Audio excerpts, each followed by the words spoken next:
Rich morning to all.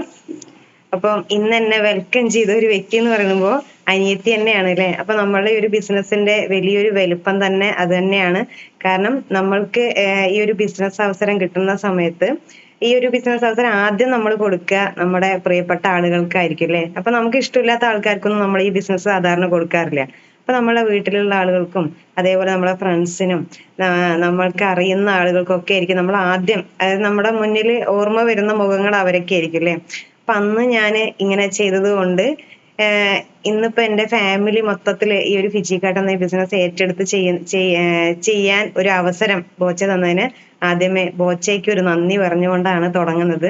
അതേപോലെ എന്നെ വിശ്വസിച്ച് വന്ന ഈ ബിസിനസ്സിൽ ഇന്ന് പല റാങ്കുകളിൽ ഇരിക്കുന്ന എന്റെ കുറെ പ്രിയപ്പെട്ട ആളുകള്, അവരിലൂടെ വന്ന കുറെ ആളുകള്, അങ്ങനെയാണ് നമ്മുടെ ഒരു ടീം സെറ്റ് ആയിരിക്കുന്നത് അല്ലെ. അപ്പം ഇന്ന് കാണുന്ന ഈ ഒരു ലെവലിലേക്കൊക്കെ എത്തുന്നതിന് മുമ്പ് ഒരു കാലം ഉണ്ടായിരുന്നു. ആ കാലം എന്ന് പറയണത് എൻ്റെ ഒരു ജനനം എന്ന് പറയണത് പാലക്കാട് തന്നെ മുണ്ടൂരാണ്. മുണ്ടൂര് വെയിൽക്കാട് എന്ന് പറഞ്ഞ സ്ഥലത്താണ്. അപ്പൊ എൻ്റെ അച്ഛനും അമ്മയും 3 സഹോദരങ്ങൾ അടങ്ങുന്നതാണ് എൻ്റെ ഫാമിലി എന്ന് പറയണത്.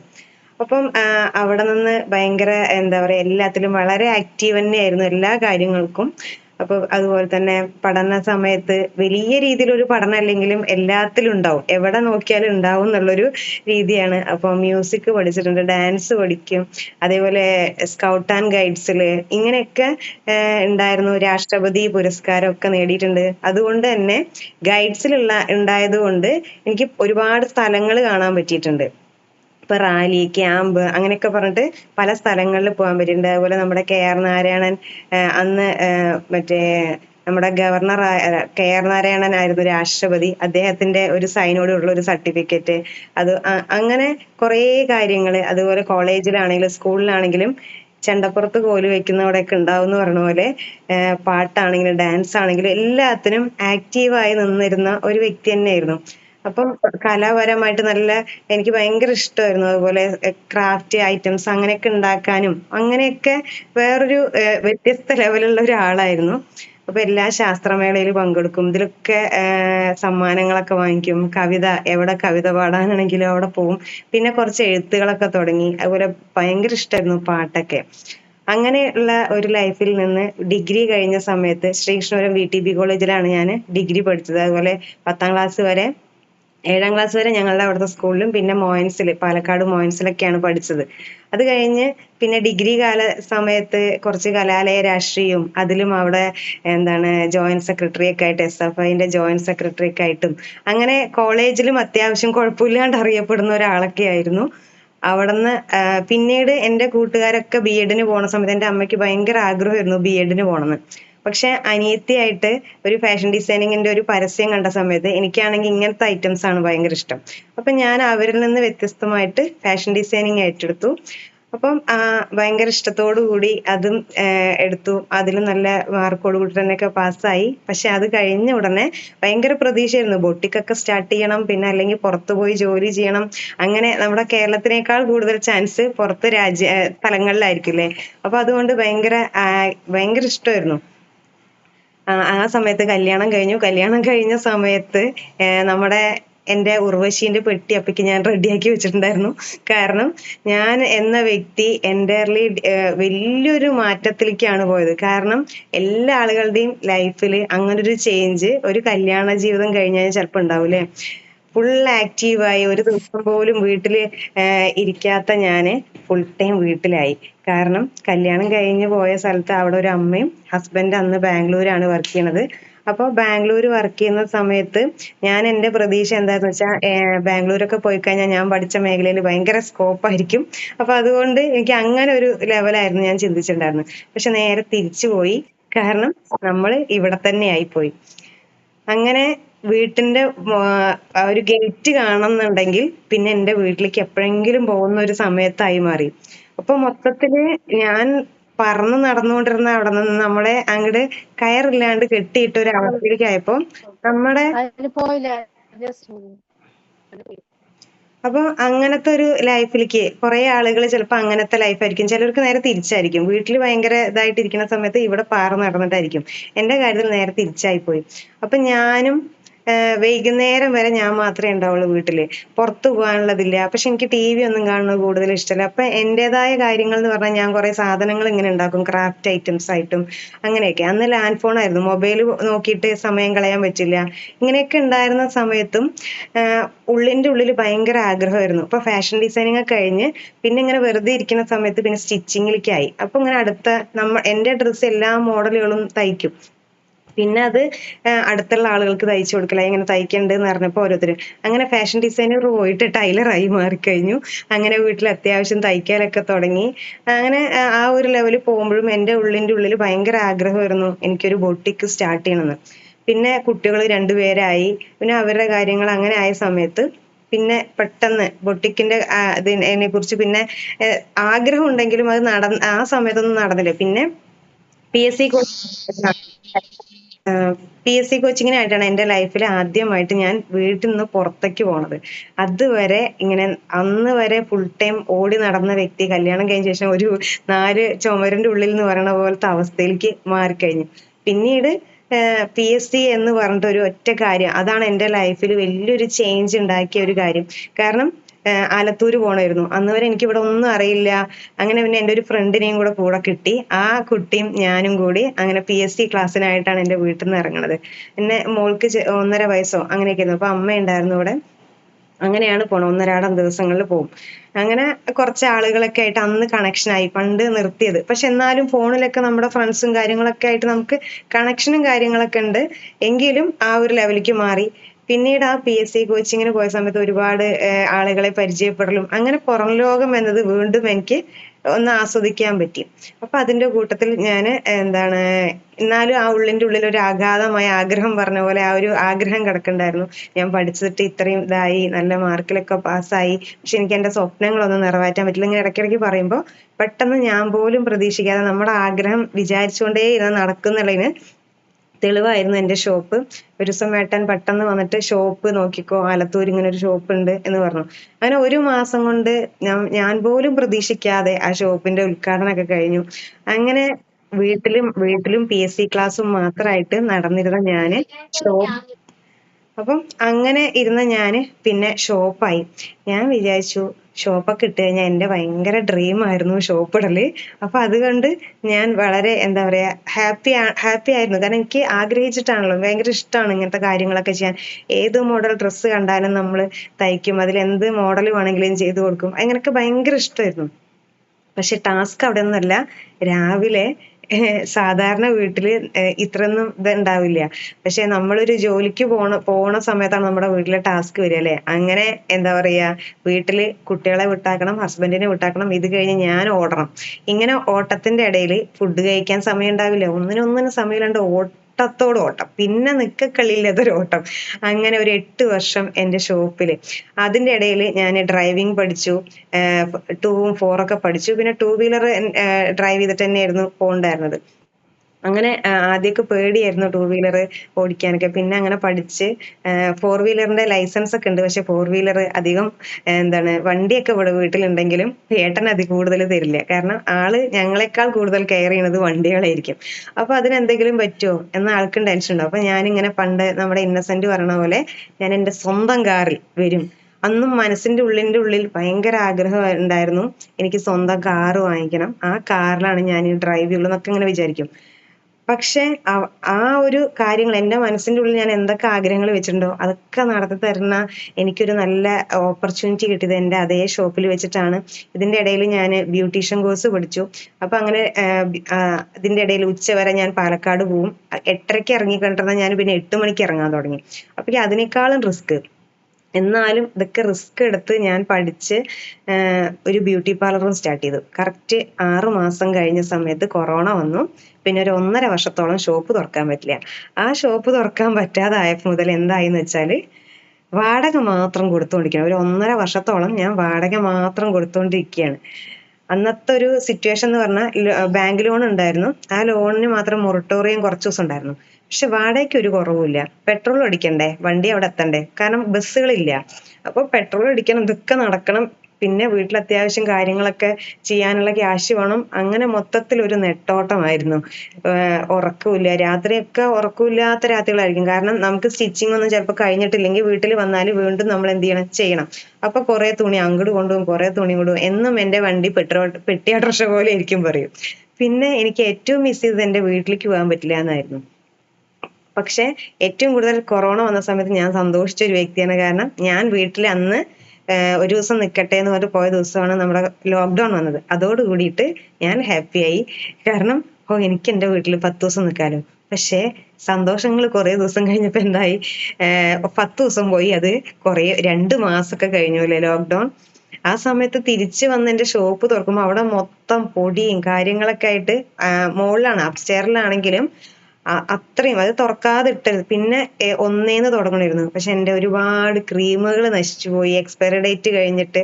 ആ സമയത്ത് കുറച്ചും കൂടി കഴിഞ്ഞപ്പോ 1.5 വർഷത്തോളം തുറക്കാൻ പറ്റാണ്ടായപ്പോ അവിടെ നിന്നാണ് എനിക്ക് ഒരു ഓപ്പർച്യൂണിറ്റി കിട്ടുന്നത്. അപ്പോഴും നമ്മൾ പഠിച്ച മേഖലയാണ്, എനിക്കിതൊന്നും ആവശ്യമില്ല, എനിക്കിതിന് സമയമില്ല, കാരണം സമയം ഉണ്ടായിരുന്നില്ല. അങ്ങനെ എൻ്റെ ഒരു ഫ്രണ്ട് സൂം വഴി ഈ ഒരു ഓപ്പർച്യൂണിറ്റി തന്നു.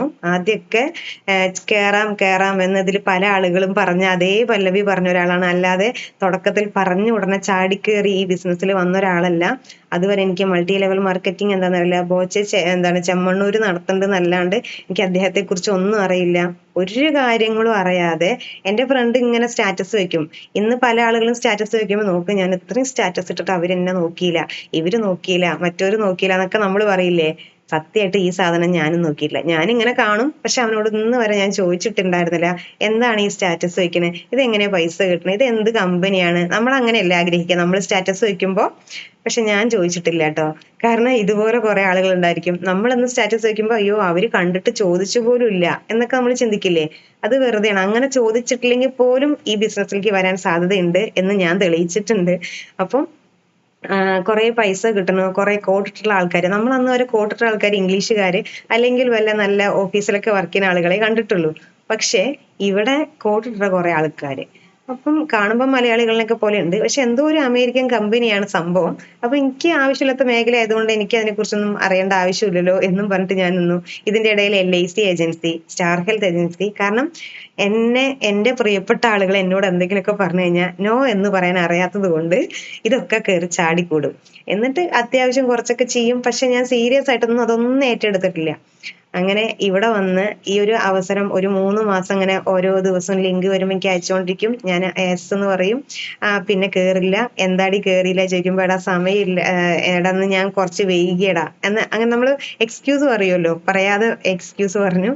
പക്ഷെ എനിക്ക് ഇന്ന് ഞാൻ ആലോചിക്കുന്ന സമയത്ത് ഇവിടെ നമ്മൾ 1-2 വട്ടം ഒരാൾക്ക് ലിങ്ക് അയച്ചു കൊടുത്തിട്ട് കേറിയില്ലെങ്കിൽ ഇനി അവനോട് പറഞ്ഞിട്ട് കാര്യമില്ല, അല്ലെങ്കിൽ അവളോട് പറഞ്ഞിട്ട് കാര്യമില്ല, ഞാൻ എത്ര വട്ടം ഇത് അയച്ചു കൊടുക്കണേ, ഇനി നമുക്ക് വേറെ ആൾക്കാർ താരത്തിൽ അയച്ചു കൊടുക്കാം എന്നല്ലേ ചിന്തിക്കുക. പിന്നെ നമ്മൾ അവരെ നമ്മുടെ ലിസ്റ്റിൽ നിന്ന് ഒഴിവാക്കും അല്ലെ. നമ്മൾ ഒരു 3-4 വട്ടമൊക്കെ അയച്ചു കൊടുത്തിട്ട് അവർ നോക്കിയില്ല, കേറാ പറഞ്ഞിട്ട് കേറിയില്ല എന്നൊക്കെ പറയുമ്പോൾ ഒരിക്കലും ചെയ്യരുത്. കാരണം എന്നെ പോലത്തെ ഏതെങ്കിലും അവതാരങ്ങള് ഇതൊക്കെ ഇങ്ങനെ ഈ ബിസിനസ്സിൽ വരാൻ നല്ല ചാൻസ് ഉണ്ട്. അപ്പൊ അങ്ങനെ ഒരു 3 മാസം അവൻ അവന്റെ ഡ്യൂട്ടി ചെയ്തുകൊണ്ടേയിരുന്നു, ഞാൻ എന്റെ ഡ്യൂട്ടിയും ചെയ്തുകൊണ്ടേയിരുന്നു. പക്ഷെ എനിക്ക് ശരിക്കും നമ്മൾ ദൈവവിളിയൊക്കെ വന്ന പോലെയാണ് ഞാൻ എന്റെ ഫിജി കാർഡിന്റെ യാത്ര ചിന്തിക്കുക. കാരണം ഞാൻ അങ്ങനെ തന്നെയാണ് സ്റ്റാർട്ട് ചെയ്തത്. ഒരിക്കലും ഞാൻ ഈ ബിസിനസ്സിൽ പെട്ടെന്ന് ജോയിൻ ചെയ്ത ഒരാളല്ല. നമുക്ക് ദൈവം ഇങ്ങനെ ഒരു അവസരം വെച്ചിട്ടുണ്ട്. എനിക്ക് ഒരുപാട് ആളുകളെ കാണാനും അവരെ കൂടെ നിർത്താനും അവർക്കൊക്കെ എന്തെങ്കിലുമൊക്കെ വരുമാനം വാങ്ങിച്ചു കൊടുക്കാനും, അതായത് മറ്റുള്ളവരെയൊക്കെ ഹെൽപ്പ് ചെയ്യണം എന്നൊക്കെ ഭയങ്കര ആഗ്രഹമാണ്. പക്ഷെ അതിന്റെ വഴി എനിക്ക് എന്താന്ന് അറിയണ്ടായിരുന്നില്ല. കാരണം ചാരിറ്റി എനിക്ക് ഭയങ്കര ഇഷ്ടമാണ്. പക്ഷെ അത് എങ്ങനെ ചെയ്യണം, അല്ലെങ്കിൽ എനിക്ക് അതിന് എന്താണ് ഒരു വഴി എന്ന് എനിക്ക് അറിയണ്ടായിരുന്നില്ല. പക്ഷെ ഇന്ന് ഞാനത് വളരെ സന്തോഷത്തോടു കൂടിയിട്ടാണ് ഞാൻ ആ വഴിയിലാണ് പോയിക്കൊണ്ടിരിക്കുന്നത്. ഭയങ്കര ഇഷ്ടത്തോടു കൂടിയിട്ടാണ് ഞാൻ ഈ ബിസിനസ് ചെയ്യണത്. അത്രയ്ക്കും ആത്മാർത്ഥമായിട്ടും ഭയങ്കര ഇഷ്ടത്തോടു കൂടിയിട്ടാണ് ഞാൻ ഫിജി കാർട്ട് ചെയ്യുന്നത്. കാരണം എന്റെ റൂട്ടാണ് എനിക്ക് എന്റെ ഫ്രണ്ട് തുറന്നു തന്നിരിക്കുന്നത്.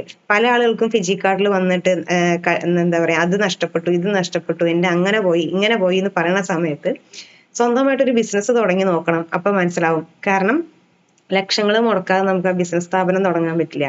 അതില് ഫുള്ള് നമ്മളായിരിക്കും, എല്ലാം നമ്മൾ നോക്കണം. അതിന്റെ ഇടയിൽ നമ്മളൊരു അമ്മയും ഭാര്യയും മരുമകളും ഇങ്ങനെയൊക്കെ ആവണ സമയത്ത് അതിൻ്റെതായ പ്രശ്നങ്ങൾ അതിന് വേറെ.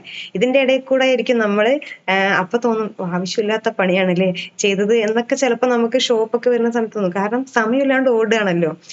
അങ്ങനെ നോക്കുന്ന സമയത്ത് എനിക്ക് ഫിജി കാർഡ് എന്നൊക്കെ പറഞ്ഞാൽ അതങ്ങനെ സിമ്പിൾ ആയിട്ടുള്ള ഒരു കാര്യമാണ്. കാരണം ഒരു പണിയില്ല എന്നുള്ളതാണ് എനിക്ക് തോന്നുള്ളൂ ഇവിടെ. അത്രയും നെട്ടോട്ട് ഓടിയിട്ടാണ് ഞാൻ എൻ്റെ ബിസിനസ് സ്ഥാപനം രണ്ടും അതും ലക്ഷങ്ങൾ മുടക്കിയിട്ട് കൊണ്ടുപോയതെങ്കിൽ ഇവിടെ ഇന്ന് എനിക്ക് എൻ്റെ പ്രൊഡക്റ്റിനെ കുറിച്ച് അറിയണ്ട, എനിക്ക് ഒരു കാര്യത്തിനെ കുറിച്ച് ഇവിടെ അറിയണ്ട അല്ലേ. കാരണം എല്ലാം കമ്പനി ചെയ്തു തരുന്നത്. ഇങ്ങനെ ഒരു സ്ഥാപനം ഉണ്ട്, ഇതിൽ ഇന്നതൊക്കെയാണ് ഓപ്പർച്യൂണിറ്റി എന്ന് മറ്റൊരാൾക്ക് പറഞ്ഞു കൊടുക്കണം. അപ്പൊ ഈ പറഞ്ഞു കൊടുക്കുന്ന എല്ലാവരും ഒന്നും ചിലപ്പോൾ നമ്മുടെ കൂടെ അസോസിയേറ്റ് ഇല്ല. പക്ഷെ ഇവിടെ പല ആളുകളുടെയും പ്രശ്നം എന്താ വെച്ചാൽ അവര് വന്നില്ല ഇവര് വന്നില്ല എന്നായിരിക്കും. ഞാൻ ചോദിക്കട്ടെ, ലക്ഷങ്ങൾ മുടക്കി ഞാൻ തുടങ്ങിയ സ്ഥാപനത്തില് ആ നാട്ടിലെ എല്ലാരും ഒന്നും എന്റെ കസ്റ്റമർ ആയിട്ടുണ്ടായിരുന്നില്ല അല്ലെ. എനിക്ക് വേണ്ടപ്പെട്ട കുറച്ച് ആളുകളായിരിക്കും അവിടെ വരിക. അപ്പൊ ലോകത്തുള്ള എല്ലാവരും സ്റ്റിച്ച് ചെയ്യാൻ എന്റെ ഷോപ്പിൽ വന്നു കഴിഞ്ഞാൽ, എല്ലാവരും ബ്യൂട്ടി പാർലർക്ക് എന്റെ ഷോപ്പിൽ വന്നാൽ ഞാൻ എങ്ങനെ ഇവർക്കൊക്കെ സർവീസ് കൊടുക്കുക? കാരണം അത്രയും തിരക്കാവില്ലേ. അപ്പൊ നമ്മൾക്ക് വരുന്ന ആളുകളെ നമ്മുടെ കൂടെ വരുള്ളൂ. ഇനി ബാക്കി എന്റെ പ്രിയപ്പെട്ട ആളുകള്, എന്റെ ഫ്രണ്ട്സ് എല്ലാവരും ഒന്നും വന്നിട്ടില്ല, എന്റെ നാട്ടുകാരെല്ലാരും വന്നിട്ടില്ല, എനിക്ക് അറിയുന്നവരെല്ലാരും വന്നിട്ടില്ല. അല്ലെങ്കിൽ ആലത്തൂരായിരുന്നു ഷോപ്പെങ്കിൽ ആലത്തൂരത്തെ ഒരുപാട് ബ്യൂട്ടി പാർലറുകളുണ്ട്, ഒരുപാട് സ്റ്റിച്ചിങ് സെന്ററുകളുണ്ട്, അല്ലെങ്കിൽ തുണിയുള്ള ഷോപ്പുകളുണ്ട്. ഇവരൊക്കെ അവരവരുടെ ഇഷ്ടത്തിന് പല ചോയ്സിലും പോകും. ഞാൻ അവിടെ നോട്ടീസ് അടിക്കാൻ പൈസ ഇറക്കിയിട്ടുണ്ട്, കാർഡ് അടിക്കാൻ പൈസ ഇറക്കിയിട്ടുണ്ട്, പിന്നെ ഫ്ലക്സ് വെക്കാനും ഇതിനൊക്കെ പൈസ ഇറക്കിയ സമയത്ത് ഇതൊക്കെ എന്റെ പൈസ ആയിട്ടാ പോയിട്ടായിരുന്നു. പക്ഷെ ഇന്ന് നമുക്ക് എല്ലാ കാര്യങ്ങളും കമ്പനിയാ ചെയ്തു തരുന്നത് അല്ലെ. അപ്പം ഇവിടെ നമുക്ക് ആകെ ചെയ്യേണ്ടത് ഇങ്ങനെ ഒരു സ്ഥാപനം ഉണ്ട്, ഇങ്ങനെ ചെയ്താൽ വരുമാനം കിട്ടും എന്ന് നാലാളെടുത്ത് പറയണു. ഈ നാലാള് ആരും ചിലപ്പോ ചെയ്യില്ലായിരിക്കും. അല്ലെങ്കിൽ ആ നാലാളുകൾ വേറെ ആരെങ്കിലും നാളുകളിൽ പറയാതിരിക്കില്ല, ഇങ്ങനെ ഒരു സ്ഥാപനം ഉണ്ട്, ഇങ്ങനെ പറഞ്ഞു കൊടുക്കും. അപ്പൊ നമ്മുടെയൊക്കെ പ്രതീക്ഷ എന്താ പറയുക, നമ്മുടെ ലിസ്റ്റിലിട്ടുള്ള ആൾക്കാരൊക്കെ അപ്പൊ തന്നെ നമ്മുടെ കൂടെ വരണം. അതെങ്ങനെ പോസിബിൾ ആവുക? എല്ലാ മനുഷ്യന്മാരും വ്യത്യസ്തരാണ് അല്ലെ. ഓരോരുത്തർക്കും ഓരോ ഇഷ്ടമുള്ള കളർ ഉണ്ടാവും, ഓരോ ഇഷ്ടമുള്ള ടേസ്റ്റ് ഉള്ള ഫുഡ് ഉണ്ടാവും, അല്ലെങ്കിൽ ഇഷ്ടപ്പെട്ട യാത്രകൾ ഉണ്ടാവും, അല്ലെങ്കിൽ ഓരോരുത്തർക്കും ഇഷ്ടം പല രീതിയിലായിരിക്കും അല്ലെ. എല്ലാവർക്കും ഒരേ സാധനം ഇഷ്ടപ്പെടണം എന്ന് പറഞ്ഞു കഴിഞ്ഞാൽ അത് ഒരിക്കലും പോസിബിൾ ആവാത്തൊരു കാര്യം. അപ്പം നമ്മൾ ഇവിടെ ചിന്തിക്കേണ്ട കാര്യം, നമ്മൾ ഈ ഒരു ബിസിനസ് അവസരം ഇങ്ങനെ കൊടുത്ത സമയത്ത് അങ്ങനെ ആ ഒരു 3 മാസത്തെ അവന്റെ കാത്തിരിപ്പിനൊടുവിൽ ഒരു ദിവസം ഞാൻ ആ BOPയുടെ ലിങ്കിൽ കയറി. അന്ന് ഞാനും ഏട്ടനും കൂടി വന്നു കഴിഞ്ഞാൽ എങ്ങനെ 8 മണി 8:30 9 മണിയൊക്കെ ആവും വരുമ്പോ. പിന്നെ സീസൺ സമയത്താണെങ്കിൽ 11 12 മണിയൊക്കെ ആവും. അത് കഴിഞ്ഞ് വീട്ടിൽ വന്ന് വീണ്ടും തയ്ക്കലൊക്കെ ആയിരുന്നു പരിപാടി. പക്ഷെ അന്നൊരു 7:50 ആകുമ്പോഴേക്ക് വീട്ടിലെത്തി. അപ്പൊ വീണ്ടും അന്നത്തെ ദിവസം ഇവൻ എനിക്ക് ആ ഒരു ലിങ്ക് ഇട്ടുന്നുണ്ടായിരുന്നു. അപ്പൊ ഞാൻ ശരി കുറെ ആയില്ലേ ഒന്ന് കേറി നോക്കാം എന്ന് പറഞ്ഞ് കേറി നോക്കിയ ഒരാളായിരുന്നു. അപ്പൊ ഞങ്ങളിങ്ങനെ ചായയൊക്കെ കുടിച്ചിട്ട് ഇത് കേട്ടാണ്. അപ്പൊ ഏട്ടനും അടുത്തന്നെ ഇരിക്കുന്നുണ്ട്.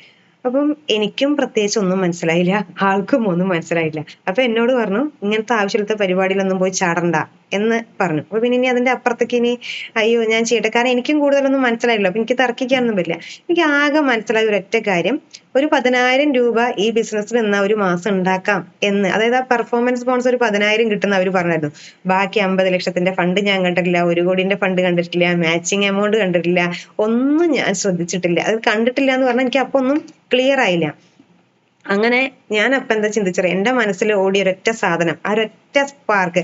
നമ്മൾ ഈ പ്ലാന് കേൾക്കുമ്പോ അങ്ങനെ വെച്ച് വാരി വിശദമായി പറയുമ്പോഴും ആ വ്യക്തി കേൾക്കുന്ന വ്യക്തിയുടെ മനസ്സിൽ ഏതെങ്കിലും ഒരു സാധനമാണ് സ്പാർക്ക് ചെയ്യുക. എന്റെ മനസ്സിൽ സ്പാർക്ക് ചെയ്ത ഒരൊറ്റ സാധനം, മാസം 10,000 രൂപ കിട്ടും.